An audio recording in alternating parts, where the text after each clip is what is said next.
Je suis devant le conseil départemental du Puy-de-Dôme, aujourd'hui en tant qu'éducatrice spécialisée de la protection de l'enfance. Je dépends de la fonction publique hospitalière et moi je voulais vous parler de nos conditions de travail pour à la fois évidemment revendiquer de meilleurs salaires, des moyens pour accompagner correctement les publics, qu'ils soient dans le champ du handicap, dans la protection de l'enfance ou dans tout le médico-social en général. On a été en première ligne pendant la crise du Covid, on a été les premiers de corvée à accompagner des publics en souffrance, complètement méprisés par ce gouvernement, sans moyens. Et par exemple, nous ne bénéficions pas du Ségur qui a été accordé aux agents de l'hôpital. Donc on est dans la rue pour revendiquer ça. Et plus largement pour revendiquer des moyens pour nos services, notamment les services publics de protection de l'enfance.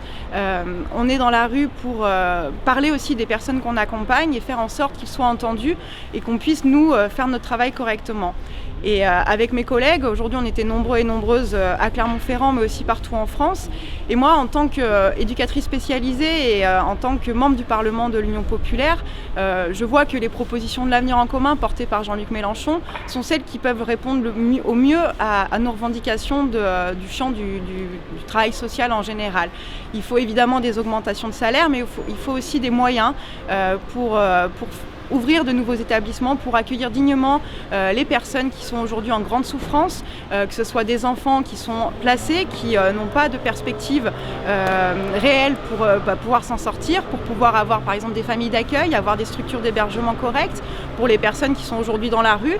Il manque de centres d'hébergement d'urgence, mais aussi pour les personnes en situation de handicap qui sont dans des foyers en sureffectif et qui aujourd'hui ont des perspectives très difficiles vu le manque de moyens. Donc l'avenir en commun porte énormément de propositions qui permettraient de régler nos problèmes de professionnels mais aussi de publics qui sont accompagnés aujourd'hui dans ces structures.